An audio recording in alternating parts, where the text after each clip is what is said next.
అందరికీ శనార్థులు ఎట్లున్నారులా ఇక ఎప్పట్లెక్కనే ఈ రాజమాల్లో మీకు బాంబాటు ధమాకా దుమ్ముదులిపి ఆర్తలను తీసుకొస్తాడని తెలుసు కాబట్టి ఇవాళ కూడా జబర్దస్త్ ఆర్తలను పట్టుకొని వచ్చిన మరి ఇంకా లేట్ చేయకుండా మన ధమాకా దుమ్ముదులిపి ఆర్తలను స్టార్ట్ చేద్దాం పాండ్రి. ఒక రాజు కొడుకు ఓ పార్టీ పెద్ద వేల లక్షల కోట్లు ఆయన తాన ములుగుతున్నాయనే టాక్ కూడా జనాలల్లా గట్టిగానే ఉన్నది. కాకపోతే పార్టీ నడపనీకి నా తాన పైసలు లేదు, నేను చాలా అవస్థలలో ఉన్నా, ఆర్థిక ఇబ్బందులు నన్ను వెంటాడుతున్నాయి, అర్థం చేసుకోండి, మీరే నాకేమన్నా పైసలు ఇస్తే నేను పార్టీని నడుపుతా అని అంటున్నాడు. ఆగో నేను ఇప్పుడు ఎవరి గురించి చెప్పినో మీకు ఈ పార్టీకి సమజ్ అయ్యే ఉంటుంది కదా, అది సంగతి. మరి జగనన్న తాన పైసలు లేవంటే ఎవరన్నా నమ్ముతారా? మరి ఎందుకోసానికి అన్నాడు, ఏ సందర్భంలో అన్నాడు, వార్త వచ్చింది కదా, చూద్దాం పాండ్రి. ఎవరైతే ఉంటారో అప్పటి వరకు వాళ్లకు తత్వం బోధపడ్డదనేది, తత్వం బోధపడ్డదాకా ఆ మనిషి ఉండడనేది ఒక నానుడైతే ఉన్నదయ్య. ఇక ఏపీ మాజీ సీఎం వైసీపీ పెద్ద జగనన్న కూడా ఇది అతికినట్లే సరిపోతుందని అంటున్నారు. ఇప్పుడు ఈ ముచ్చటేరికైనా పాతి వాగ్గు ఏమయ్యా గంతగనం ముచ్చటంటే, పార్టీ అధికారంలో ఉన్న టైంలల్లా పార్టీ క్యాడర్ను, శ్రేణులను, కార్యకర్తలను, పనిచేసిన వాళ్ళను, జెండా మోసినోళ్లను, ఆఖరికి మెజారిటీ ఎమ్మెల్యేలను కూడా జగనన్న విస్మరణ చేసిండనేది జగమెరిగిన సత్యం అని అంటారు. అందుకనే ఈ మధ్యన పార్టీ లీడర్ గాని, కార్యకర్తలు గాని, పార్టీ శ్రేణులు గాని, జగనన్న అభిమానులు గాని సమావేశమైన ప్రతిసారి జగనన్న ఒకటే పాట పాడుతున్నాడు. జగన్ 2.0 కార్యకర్తల కోసమే ఉంటదని అనుకుంటా తన తప్పును తానే పదే పదే ఒప్పుకుంటున్నట్టే కనబడుతున్నది. అంటే అధికారంలో ఉన్న టైంలలోనేమో అహంకారంతో క్యాడర్ ను నిర్లక్ష్యం చేసినని చెప్పి జగన్ సారు చెప్పకనే చెప్తున్నాడయ్యా. అయినా చేతులు గాలినాక ఆకులు పట్టుకుంటే ఏమొత్తదన్న ఉపయోగం కూడా చాలా మంది వైసీపీ కార్యకర్తలు శివులల్లా గుసగుసలు పెట్టుకుంటూనే ఉన్నారు. ఇక కార్యకర్తలను పట్టించుకోలేదనుకుంటా జగన్ స్వయంగా ఒప్పుకునుడుతోని వైసీపీ క్యాడరు నైతిక స్థైర్యం దెబ్బతిన్నదనే చెప్పాలి ఈ సందర్భంలో.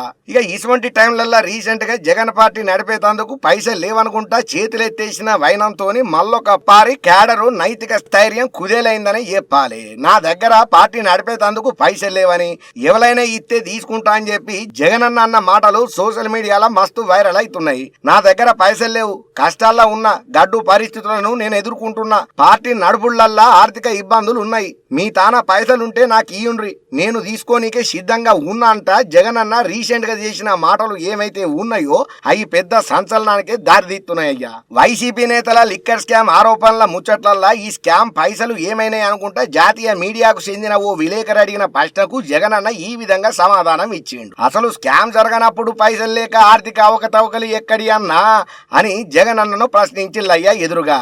ఇక నేను మాట్లాడుతున్నది చంద్రబాబుకు సంబంధించిన పైసలని జగన్ అంటున్నాడు. ఏది ఏమైనా ఫ్లోలో పార్టీ నడిపేతందుకు పైసలు లేవని జగనన్న అనుడుతోని జగనన్న మరో సెల్ఫ్ గోలు ఆయనకైనా వేసుకున్నట్టే ఉన్నదని చెప్పి రాజకీయంలో తలబండిన మేధావులు, విశ్లేషకులు భావన చేస్తున్నారు. ఇప్పటిదానిక మనకు టాకీస్ అంటే అందులో సినిమాలు ఆడితే మనకు నచ్చిన వాళ్ళ సినిమాలను చూసుకోవచ్చు. ఇంట్లో జోడాలు పంచాయతీలు అయినప్పుడు కూడా మెంటల్ టెన్షన్ల నుంచి బయటపడనికే జరంతా నవ్వుకోనికే టాకీస్లో ఉరుకుతుండే. ఇంకా కావాలంటే ఫ్యామిలీకి సర్ప్రైజ్ చేయనికే వాళ్లకు మంచిగా సినిమాలను చూపించుకుంటా ఫ్యామిలీతోటి ఎంజాయ్ కోసం సినిమా టాకీస్లకు పోతుంటాయి కదా. కానీ ఈ సినిమా టాకీస్లల్లో సినిమానే కాదు పబ్లిక్ తిప్పాలని కూడా తీర్చొచ్చు అని చెప్పి ఏపీ డిప్యూటీ సీఎం పవనాల్ సారు నిరూపణ చేసిండు. ఏది ఎట్లా వాడాలనో తెలిస్తే దాని విలువ వేరే ఉంటుందన్నట్టు సినిమా హీరో అయ్యుండి సినిమా హీరో స్టైల్లోనే పబ్లిక్ తిప్పలను తీర్చనీకే సినిమా టాకీస్లో అందరూ ఊరోళ్ళను ఊసోబెట్టి వాళ్ళతోని డైరెక్ట్గా సినిమా తెర మీదనే మాట్లాడే ప్రయత్నం చేసిండు AP deputy CM Pawan Kalyan sir. ఇప్పుడు పవన్ కళ్యాణ్ సారు కొత్తగా శ్రీకారం చుట్టిన ఈ పనికి ప్రతి ఒక్కరు కితాబిస్తున్నారు. సారు ట్రెండ్ ఫాలో కాదు, ట్రెండ్ సెట్ చేస్తాడు అని అంటున్నారు. మరి వార్త తెచ్చిన పురాగా చూడండి. ఇక ప్రజల కోసం ప్రజల చేత ఎన్నుకోబడ్డ వాళ్ళే ప్రజా ప్రతినిధులని అంటారు కదా. ఇక దినాము పబ్లిక్ తోనే ఉండుకుంటా వాళ్ళ సమస్యలను తెలుసుకుంటా పరిష్కారాలు చేసుకుంటా అందరూ ప్రజా ప్రతినిధులు ఎన్నికలకు ముందు హామీలు ఇస్తారు. తర్వాత హామీలను నెరవేరుస్తారో లేదో అది వాళ్ళ విఘ్నతకు సంబంధించిన ముచ్చట. కానీ ఇచ్చిన హామీని నిలబెట్టుకునే ప్రజా ప్రతినిధులు మాత్రం కొద్ది మందే ఉంటారు. ఆ కొద్ది మందిలల్లా ఏపీ డిప్యూటీ సీఎం పవనాల్ సార్ కూడా ఒకరయ్యా.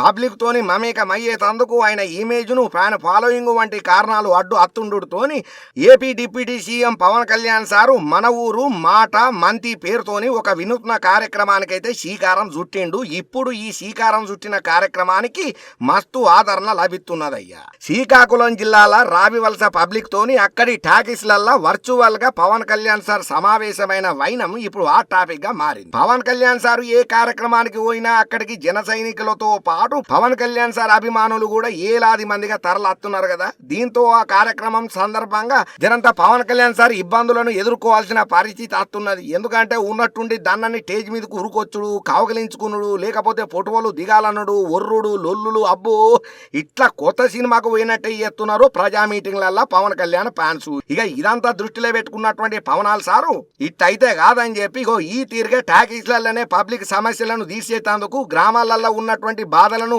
వాళ్ళ తిప్పలను అరుచుకునేటందుకు ఇట్లా ఏర్పాటు చేసుకున్నాడు టాకీస్ ను. ఇక మంగళగిరి క్యాంపు ఆఫీస్ నుంచి రావివలసలా ఉన్నటువంటి గ్రామస్తులతోని పవన్ కళ్యాణ్ సారు వర్చువల్ గా భేటీ అయ్యిండయ్యా. పంచాయతీరాజు గ్రామీణాభివృద్ధి శాఖ ఆధ్వర్యంలో అమలవుతున్నటువంటి చాలా కార్యక్రమాల గురించి పబ్లిక్ ను పవన్ సార్ అడిగి తెలుసుకున్నాడు. పబ్లిక్ ఎదుర్కొంటున్న చాలా సమస్యలు తెలుసుకున్న పవన్ కళ్యాణ్ సారు వాటిని పరిష్కారం చేయాలనే దిశగా సంబంధిత అధికారులకు జప్పున ఆర్డర్లను జారీ చేసిండు. పవన్ కళ్యాణ్ సార్ చేపట్టినటువంటి ఈ వినూత్న కార్యక్రమానికైతే అనూహ్యమైనటువంటి స్పందన అయితే గట్టిగానే ఆస్తున్నది. ఇక పవన్ కళ్యాణ్ సార్ను ఇంకింతమంది నేతలు ఫాలో అయ్యే ఛాన్స్ కూడా లేకపోలేదు అంటున్నారు. ఎందుకంటే ఇప్పుడు ఇది ఒక కొత్త ట్రెండులకే పోతున్నది. ఎంతో మంది అత్తుంటారు, లీడర్లు పోతుంటారు, కానీ ఒక కొత్త ఆలోచనతోని వచ్చే లీడర్ కే ఒక రేంజ్ ఉంటది అన్నట్టుగా పవన్ కళ్యాణ్ సార్ తీసుకున్నటువంటి మన ఊరు మాట మంతి పేరుతోని శ్రీకారం చుట్టినటువంటి ఈ కార్యక్రమానికైతే మస్తు ఆదరణ వచ్చిందయ్యా. ప్రోగ్రామ్ మాత్రం ఫుల్ సక్సెస్ అయ్యిందనే చెప్పాలి. ఇక దీంతోని పవన్ కళ్యాణ్ సార్ ఫ్యాన్స్ అయితేనేమి, జన సైనికులైతేనేమి సోషల్ మీడియాలో ప్రశంసల జల్లులు గురిపిస్తున్నారు. నేను ట్రెండును ఫాలో గాను, ట్రెండును సెట్ చేస్తా అన్నట్టు గబ్బర్ సింగ్ సినిమాల డైలాగును పవన్ సార్ చెప్పినట్టు డైలాగును ఈ కార్యక్రమానికి సింకు చేసుకుంటా సినిమా రంగానికి చెందిన పవన్ కళ్యాణ్ సార్ తన మార్కు పాలనను చూపిస్తున్నాడని చెప్పి ఇట్లా టాకీస్లల్లా ప్రజా కార్యక్రమాన్ని వాడినరనుకుంటా మస్తు కాంప్లిమెంట్లు ఇస్తున్నారు డిప్యూటీ సీఎం పవన్ కళ్యాణ్ సార్కు. గతంలో బ్రహ్మానందం సార్తో ఒక సినిమా వచ్చే, ఆ సినిమాలో బ్రహ్మానందం సారు హీరో కావాలని కోరుకుంటుంది. హీరోయిన్గా శ్రీదేవి ఉంటే మంచిగా ఉండు అనిపిస్తుంది ఆయనకు. కాకపోతే చిరంజీవి, బాలకృష్ణ, నాగార్జున, వెంకటేశం సార్లు ఈయన ఇండస్ట్రీలో నిలబడితే వీళ్ళకు నూకలు కరవైతాయి అని ఈ బ్రహ్మానందం దొక్కాలని చెప్పి వీ నలుగురు ప్లాన్ ఎత్తున్నట్టుగా భ్రమల బతుకుతాడు కదా. గట్లనే మాజీ ఎంపీ నందిగామ సురేష్ భార్య బేబీలత మేడం కూడా ఉన్నట్టే కనబడుతున్నదని చెప్పి గట్టిగానే ట్రోలింగ్ చేస్తున్నారు, కామెంట్లు చేస్తున్నారు, ట్వీట్లు చేస్తున్నారు. ఎందుకయ్యా అంటే బేబీ మేడం ఏదైతే మాట్లాడిందో మాటలు, లీక్ అయిన ఆడియో ఏదైతే ఉన్నదో మస్తు వైరల్ అవుతున్నాయి. సోషల్ మీడియాలో గట్టి కౌంటర్లే పడుతున్నది. మరి గంతగనం ఏమయ్యా పురాగా ముచ్చటనంటారా? ఆర్త తెచ్చిన చూడుండ్రి. నందిగం సురేష్ భార్య సోషల్ మీడియాలో డాంబులే వేలుతున్నది. నేనే హోంమంత్రిని, రాబోయే రోజులలో నేనే హోంమంత్రిని అయితే రాసి పెట్టుకోండి అన్నట్టు జ్యోతిష్యము ఆమె కామని చెప్పుకుంటున్నది. ఈ వైసీపీ పార్టీ ఎప్పుడు అధికారంలోకి వస్తుందో ఏందో తెలియదు, కానీ ఆ పార్టీ లీడర్లు ఇప్పటి నుంచే పదవులను వాంచుకుంటున్నారు. వాళ్ళ కాళ్ళే, పబ్లిక్ ఇచ్చేది ఏం లేదు. కాళ్ళు మూసుకుంటే చాలు 4 ఏళ్ళు ఉత్తగా ఓడిసిపోతాయని చెప్పి అధికారంలోకి మనమే అత్తమని చెప్పి మాజీ ముఖ్యమంత్రి జగన్ సారు 2.0 కాన్సెప్ట్ను తీసుకొచ్చి కార్యకర్తలలో జోష్ నింపే ప్రయత్నం చేస్తుంటే అది నిజం అనుకున్నటువంటి కార్యకర్తలు ఎవరికి వాళ్ళు పోస్టులను వాళ్ళకు వాళ్ళు భర్తీ చేసుకుంటున్నారు. ఒకరు మంత్రి అంటారు, ఒకరు ఎమ్మెల్యే అంటారు, ఒకరు హోమ్ మినిస్టర్ అంటారు. ఇప్పుడు నందిగాం సురేష్ భార్య చేసినటువంటి కామెంట్లు ఏమైతే ఉన్నాయో సోషల్ మీడియాలో చక్కర్లు కొడుతున్నాయ్యా. మళ్ళా వైఎస్ఆర్సీపీ అధికారంలోకి వస్తే నేనే హోంమంత్రిని, అందరి సంగతి చెప్తా, నేనేంటిదో చూపెడతా అని చెప్పి ఛాలెంజ్లు కూడా గట్టిగానే ఈసుడుతున్నారు. నన్ను అందరూ కాబోయే హోంమంత్రి మీరే మేడం అని అంటున్నారు. 100% అనుకున్నది అనుకున్నట్టు కాబోయే హోంమంత్రి నేనే అయితా అని చెప్పి బాపట్ల ఎంపీ నందిగాం సురేష్ భార్య చెప్పుకుంటూ వస్తున్నది. సరే, ఈ నందిగాం సురేష్ ముచ్చట ఏందయ్యానంటే ఈ మధ్య కాలంలో అరెస్ట్ అయిన సంగతి మనందరికి తెలిసిందే. కూటమి సర్కార్ అధికారంలోకి వచ్చిన తర్వాత ఆయన ఓ హత్య కేసులో కూడా అరెస్ట్ అయ్యిండు. ఇక ఆ తర్వాత 3 నెలల పాటు జైలల్లో ఉండుకుంటా ఎట్లనోట్ల మొత్తానికైతే బెయిల్ మీద బయటకు వచ్చిండు. ఇక బెయిల్ మీద బయటకు వచ్చినోడు సపదాకా నిమ్మతంగా ఇంత తిని వండుకొని గుట్టు సప్పుడు కాకుండా ఉండాలి కదా. మళ్ళీ ఇంకో కేసులో ఇరికి అరెస్ట్ అయ్యిండు. ఇక ఈ టైంలలో ప్రతి మగవాడి విజయం వెనక ఒక భార్య ఉంటుందని ఒక పెద్ద టాక్ ఉన్నది కదా. మరి ఆ మాటను నేను నిజం చేయాలనుకున్నదో ఏమో తెలియదు, కానీ అరెస్ట్ అయిన భర్త కోసం పెద్ద పోరాటమే చేసింది. పోలీస్ స్టేషన్ల ముంగట ఊర్రుడు, లొల్లులు, పంచాయతీలు, జోడాలు, అబ్బో గట్టిగా కీకలు పెట్టి ఎంత రచ్చ చేయాలనో చేసింది నందిగాం సురేష్ భార్య బేబీ లత. అయితే మాజీ ఎంపీ నందిగాం సురేష్ తరపున కేసులను వాదన చేస్తున్నటువంటి ఓ మహిళా లాయరు ఈ మధ్య కాలంలో ఆయన భార్య బేబీ లతకు ఫోన్ చేసింది. ఇక ఈ సందర్భంగా ఆమె మాటల మాట మాట్లాడుకుంటా ఈసారి సురేష్ బదులుగా బేబీ లతకు ఎమ్మెల్యే టికెట్ ఇస్తారని, ఎమ్మెల్యేగా గెలిచి తర్వాత బేబీ లత రాష్ట్ర హోంమంత్రిగా అవుతారనుకుంటా ఆ మహిళా లాయరు మిగిలిన లాయర్లతో చెప్పినట్టుగా ఆ ఆడియోలో ఉన్న ముచ్చట. అయితే ఇదే టైంలో సురేష్ తోని ములాఖాత్ అయ్యేటందుకు జైలుకు ఊరుతోని అక్కడ గతంలో నాతో దురుసుగా వ్యవహరణ చేసినటువంటి సిఐ కూడా మేడం మీరే కాబోయే హోంమంత్రి అని చెప్పి ఆ సిఐ నాతో అన్నాడని చెప్పి లీక్ అయిన ఆడియోలో ఉన్న మాట ఇది. కాకపోతే ఈ బేబీలత మేడం లీక్ అయినటువంటి ఆడియోల గురించి వైసీపీ లీడర్లు కానీ పెద్దోళ్ళు కానీ ఎవరు రియాక్ట్ కాలేదు. అయితే ఎన్నికలకు ఇంకా 4 ఏళ్ళు టైం ఉండంగానే వైసీపీ నేతలు అధికారంలోకి వచ్చేటట్లు కలలు కనడం మీద జరంత సంభ్రమాచర్యాలకు గురి చేస్తున్నది ఏపీ పబ్లిక్ను. ఏందో ఏమోనుల్లా ఈ మధ్యకాలంలో పరిస్థితులు మాత్రం అసలే బాగలేవు. మనిషి మరి నెరి అధ్వానంగా తయారవుతున్నాడు. ఏమవుతున్నది ఏందనేది కూడా ఆలోచన చేయకుండా అడ్డగోలుగా కయ్యానికి కాలు దూకుంటా అంటే నువ్వెంతరా అంటే నువ్వెంత అన్నట్టే చేస్తున్నాడు. ఇప్పుడు ఒక ఆటో డ్రైవరు ఏకంగా బస్సు డ్రైవర్ను కొట్టనికే ట్రై చేసిండు. కొట్టనికంటే బస్సు కింద కాదు, రన్నింగ్ బస్సు పోతా అంటే డోరు కాడకి ఎక్కి మరి డ్రైవరు స్టీరింగ్ తిప్పుతా అంటే కూడా ఆ స్టీరింగ్ తిప్పనీయకుండా ఆ బస్సు తాళం గుంజ చూసిండు ఈ ఆటో డ్రైవరు. దీని మీద సజ్జనార్ సార్ మస్తు గరానికి వచ్చిండు. అసలు బస్సులో ఉన్నటువంటి ప్రయాణికులకు పరిస్థితి ఏంది, గింతనన్న కామన్ సెన్స్ ఉన్నదా నీకని చెప్పి మస్తు గరం అవుతున్నారు నెటిజన్లు. వార్త తీసుకొచ్చిన పురాగా మీరే చూసి ఇంకో 4 దొబ్బులు గట్టిగా పెట్టుండ్రి. ఇక హైదరాబాద్ లో అనుకోని సంఘటన ఒకటి ఎదురైంది. ఇక ఆర్టీసీ బస్సు డ్రైవర్ మీద ఒక వ్యక్తికి దాడికి ప్రయత్నం చేసిన సంఘటన ఏదైతే ఉన్నదో ఇది సోషల్ మీడియాలో మస్తు షేక్ చేస్తున్నది. వీడియో వైరల్ అవుతున్నదయ్యా. మియాపూర్ ఆల్విన్ శివరత్త దగ్గర ఆర్టీసీ బస్సు డ్రైవర్ మీద దాడికి ప్రయత్నం చేసిండు ఒక వ్యక్తి. కాచిగూడ నుంచి పడాన్ చెరువుకు ఆర్టీసీ బస్సు పోతున్న టైంలలో ఈ ఘటన చోటు చేసుకున్నది.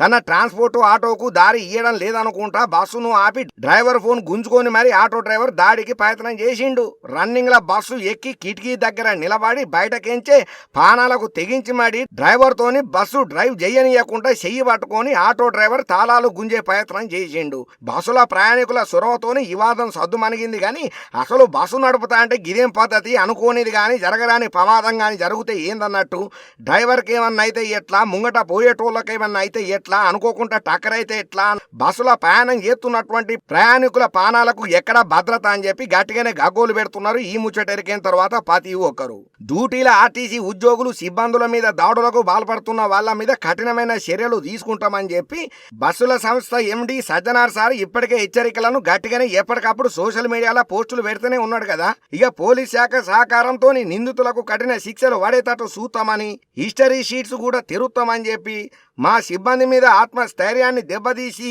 మనోవేదనకు గురి చేసే ఇటువంటి దాడులను టీజీఎస్ఆర్టీసీ ఏం మాత్రం సహించబోదని చెప్పి నిందితుల మీద చట్ట ప్రకారం శిక్షణ ఏత్తమని చెప్పి క్లియర్ కట్ గా స్పష్టం చేసిండయ్యా. సమస్య ఏదైనా గానీ బస్సు పక్కన ఆపమనో, లేకపోతే ఓపిక పట్టో, లేకపోతే బస్సు ఎందాక పోతే నీకు అంతగానం పాగుంటే అందాక పోయిన తర్వాత ఆగిన తర్వాత డ్రైవర్ తోటి వాదోపవాదాలు పెట్టుకోగాని బస్సులో ప్రయాణికులు ఉండగా ఓ పక్కన మంచి ట్రాఫిక్ లల్లా గంత హైదరాబాద్ లో బస్సు నడుపుడే గాండంరా నాయనంటే అట్లా బండి నడపకుండా తాళం గుంజుకునే ప్రయత్నము, స్టీరింగ్ తిప్పుతా అంటే కూడా తిప్పకుండా ఉండే ప్రయత్నము, డ్రైవర్ గల్లా పట్టుకున్నాడు. ఇదెక్కడి పైశాచికం, ఇదెక్కడి దౌర్జన్యం, ఇదెక్కడి దాష్టికం అని చెప్పి కనీస మానవత్వం అనేది ప్రయాణికులు ఉన్నారన్న ఇంగిత జ్ఞానం కూడా లేకుండా గిట్ల మనుషులు ఎందుకు తయారవుతున్నారు, నెరి అధ్వానమవుతున్నారు మనుషులు అని చెప్పి ఇప్పుడు ఈ వీడియోను చూసి కామెంట్లు అయితే గట్టిగానే గుద్దుతున్నారయ్యా ప్రతి ఒక్కరు.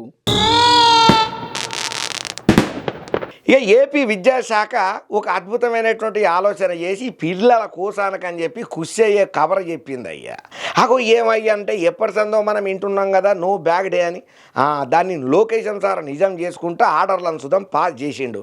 మరి వార్త ఏందో పురాగా చెప్పాలంటే ఈ జబర్దస్త్ ధమాకా దుమ్ము దులిపే వార్తను మీరు కూడా చూడండి.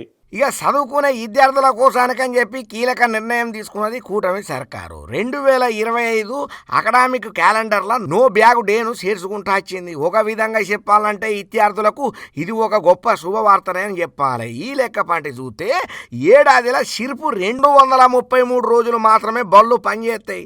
ఏపీ సర్కారు కీలక నిర్ణయాలు ఏకవంతంగా తీసుకుంటున్నది. ఎప్పటికప్పుడు అధికారులతోటి సమీక్షలు సమావేశాలు నిర్వహణ ఎత్తునే ఉన్నది. ఏ ఒక్కరు కూడా విమర్శన చేయని చేయనీకే తావు ఇయ్యకుండా అడుగులను గట్టిగానే ఎత్తున్నది. ఇక ప్రతి శనివారం 1 నుంచి 5వ తరగతుల విద్యార్థులు ఉన్నారు కదా, వాళ్లకు నో బ్యాగ్ డేను అమలు చేయబోతున్నట్లుగా విద్యాశాఖ తెలుపుకుంటా వచ్చింది. వీకెండ్ మిగతా యాక్టివిటీస్ చేయనీకే విద్యార్థులకు ఎంతగానో ఇటువంటి డే ఉపయోగపడుతుంది విద్యాశాఖ యొక్క ఆలోచన. ఇక రానున్న విద్యా సంవత్సరానికి సంబంధన చేసి దసరా సెలవులు సెప్టెంబర్ 24 నుంచి అక్టోబర్ 2 వరకు ఉంటాయట. ఇక సంక్రాంతి సెలవుల ముచ్చట్లకైతే దాదాపు వారం రోజుల పాటు ఉండబోతున్నాయట. జనవరి 10 నుంచి 18 దాకా ఇవ్వబోతున్నదట విద్యాశాఖ ఈ సెలవులను. ఇక పోతే క్రిస్మస్ సెలవులు డిసెంబర్ 21 నుంచి 28 వరకు, అంటే దాదాపు వారం రోజుల పాటు ఇవ్వబోతున్నదట. ఇక ఎండాకాలం సెలవుల తర్వాత రాష్ట్ర వ్యాప్తంగా బళ్లను ప్రారంభం చేసే నాటికి ప్రతి విద్యార్థికి సర్వేపల్లి రాధాకృష్ణను విద్యామిత్ర కిట్ల పంపిణీ చేయబోతున్నది. ఇక దీనికి సంబంధన చేసి తగిన ఏర్పాట్లను కూడా గట్టిగానే చేస్తున్నారయ్యా అధికారులు. ప్రభుత్వ 7 బళ్లల్లో చదివేటువంటి విద్యార్థులకు మిత్ర కిట్లను అందియబోతున్నది. గత ప్రభుత్వం హయాంలో పంపిణీలైనటువంటి విమర్శలకు తావు లేకుండా ఈ కిట్లల్లో ఎటువంటి రాజకీయ నాయకుల బొమ్మలు ఉండవు, కనపడవు. ఇంకా అంతనే కాకుండా వస్తువుల మీద కూడా ప్రత్యేక గుర్తింపు నెంబరు ఉంటది. కిట్టు క్వాలిటీ ముచ్చట్లల్లో కూడా ఏ మాత్రం రాజీ పడకుండా చర్యలు చేతబట్టింది సర్కారు. అయితే విద్యార్థులకు ఇచ్చే మిత్ర కిట్ల బ్యాగులు, బూట్లు, బెల్టుల మీద ప్రత్యేకమైనటువంటి గుర్తింపు నెంబర్ ఉంటుంది. దీనివల్ల వీటిని ఏ కాంట్రాక్టు సంస్థ సరఫరా చేసింది, అట్లనే అది ఏ జోన్కు చెందిందనే వివరాలు పురాగా ఉంటాయి. బ్యాగు, బూట్లు, బెల్టుల నాణ్యత లేకపోయినా వాటిని దుర్వినియోగం చేసిన సుతం ఎరకబట్టొచ్చు అన్నట్టు ఈ గుర్తింపు నెంబర్తోని. ఇక ఆయా వస్తువుల లోగోతో పాటు సర్వేపల్లి రాధాకృష్ణన్ విద్యార్థి మిత్ర అని ముద్రణ చేసిండ్రు అన్నట్టు. ప్రస్తుతం కిట్ల ఉన్నటువంటి వస్తువులను జిల్లాలకైతే తరలిక చేసిండ్రయ్యా. ప్రస్తుతానికి పాఠశాలలో ప్రారంభమయ్యే రోజు విద్యార్థులకు ఏవేవైతే కిట్లు ఇప్పుడు చెప్పినామో అవన్నీ అందజేస్తామని చెప్పి విద్యాశాఖ మంత్రి అయినటువంటి నారా లోకేష్ సార్ చెప్పుకుంటూ వచ్చింది. ఏదేమైనా ఈ ముచ్చట ఎరకైనప్పటి సంది ప్రతి ఒక్క విద్యార్థులైతే మస్తు ఖుషీలు ఉన్నారు. అబ్బా చూసిండ్రు కదా, మొత్తానికైతే ఈ రాజమౌళి తెచ్చిన వార్తలు మొత్తం పురాగా ఓడగొట్టిండు. కాబట్టి ఇంగిన్ని మంచి మంచి ధమాకా దుమ్ముదులు వార్తలతోని మళ్ళీ నేను అత్తనే ఉంటా, మీరు చూస్తూనే ఉంటారు అన్నట్టు. మీరు మన మెగానైన్ ఛానల్ను సబ్స్క్రైబ్ చేసుకుంటారు కదా, చేసుకోకపోతే చేసుకోండి. పక్కన ఉన్నటువంటి గంట గుర్తును గట్టిగా గుద్దోండ్రి. అట్లనే ఈ వీడియో లైక్ చేయండి, షేర్ చేయండి, కామెంట్ పెట్టినైతే మీకు కామన్గా ఎరికైందే ఇంగిన్ని మంచి మంచి ధమాకా దుమ్ముదులు వార్తలతోని మళ్ళా అత్త.